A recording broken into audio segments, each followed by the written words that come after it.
was a stunning surprise at Bush Memorial Stadium yesterday in St. Louis. Jim Hart had himself a great day. There are the stats. And after recovering a fumble on the kickoff, Hart handed off to Wayne Morris, 9 yards, touchdown, 7-0, the Cardinals over the Dallas Cowboys. Still the first quarter, Dallas struck back the way they seemingly always do. And you saw the handoff there from White to Dorsett. Touchdown. Tony just missed 100 yards on the day. That made it 7-7. Third quarter, it was 10-10. Pump, fake, then a throw. What a marvelous catch by Roy Green of the Cardinals, a superior ball player, playing 3 different positions on the day. Look at it again, one-handed and still within the end zone. The touchdown, 17-10 St. Louis. But later in the third quarter, second and goal on the St. Louis 11, Danny White, who had himself another fine day. Throwing to Dorsett again. Tony in for the touchdown, 17-17, end of the third quarter. Fourth quarter, 1st and 10, St. Louis ball, the St. Louis 22. Jim Hart, unafraid, unerring, throwing to his tight end, Doug Marsh, number 87. That pass good for 20 yards. 2nd and 10, the Dallas 48. Now, watch Hart go to work again.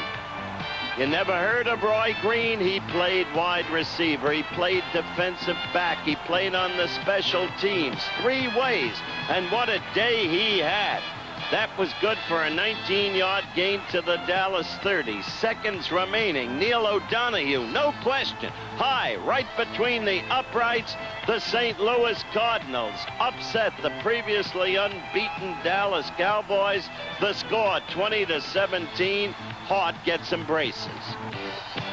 The Jets, a nemesis team for the Miami Dolphins, going against the then unbeaten and untied Dolphins. Richard Todd in the early going, red hot, throwing to Jerome Barkham, the tight end. Touchdown, 7-0, the Jets. But Miami struck right back. David Woodley, the second-year man from Louisiana State, split T option. Look at him go all the way down to the Jets' 3-yard line. That set up an Andra Franklin 2-yard touchdown run, 7-7. Still the first quarter. Richard Todd throwing to the speedster Wesley Walker from California, coming back to his all-pro form. That was good for 46 yards. After that, Todd threw to Walker for a touchdown. But Don Strock in for the injured Woodley. Threw this one to a man who had a simply superb day, Nat Moore, number 89. And with 3rd and goal to go on the 6th, Don Strock threw again. And this tied it up at 14 because Nat Moore, look at his stats on the day. He set a Dolphins single-game record. Richard Todd trailing 21-14, fourth quarter. Throwing right there, tipped by Blackwood, tipped by Taylor, but Wesley Walker had it, a miraculous touchdown, 21-all. After that, Miami had the ball, 2nd and 8 on the Jets' 23. And here goes Don Strock again.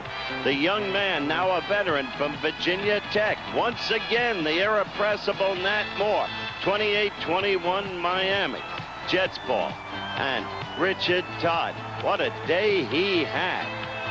Throwing that pass. Didn't look like it could be caught. Bobby Jones, surrounded by 2 defenders, took it, went in, 28-28. And that set up an overtime game. And that would create some controversy because in the overtime, the Jets dominated, but elected to run the football with less than a minute remaining twice. Leahy trying a 47-yard field goal. You see the chagrin, the despair, wide against the wind. So it was 28-28, a tie game.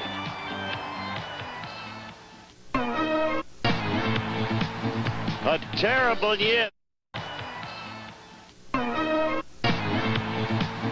A terrible year thus far for the defending Super Bowl champion Oakland Raiders. The game against Denver and evidence of it. Plunkett on the first possession, back to pass deep in his own territory. Sacked by Rulon Jones, number 75, one of 3 sacks on the day.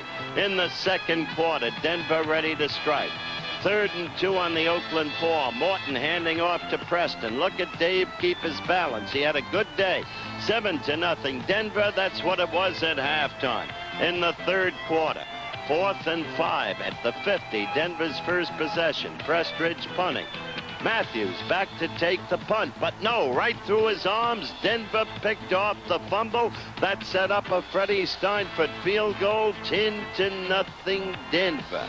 And then, finally, this 20-yard dash. Morton to Rick Parros in the handoff. It was 17-0 Denver. Dan Reeves pulling a miracle for the Bronx, and Oakland shut out back-to-back. Baltimore was at Buffalo, another capacity crowd at Rich Stadium, and Joey Cribbs had himself a 159-yard day on the Bills' first possession of the game. Look at Joey running right. Superb blocking. He gained 28 yards on this play. That set up, finally, a 3rd and 4 in the Colts 16. Joe Ferguson, the steady-going quarterback, very much underrated. Looking for Jerry Butler, the Tiger from Clemson, back in the lineup. Touchdown, 7-0 Buffalo. It was 14-3 at halftime. Then, in the third quarter, Joey Cribbs again. This dash for 35 yards to the Colts' 18-yard line. That set up a Nick Mickemeyer field goal, 17-3 Buffalo. It became 23-10. Then, with less than a minute remaining, Bert Jones, still a great quarterback, hitting Ray Butler, touchdown, 23-17. Buffalo is back with Butler and Shane Nelson back. And remember, next Monday night, another critical game. The Dolphins go into Buffalo. No longer a nemesis for the Bills. They beat them last year. We'll be with you then. Be with us.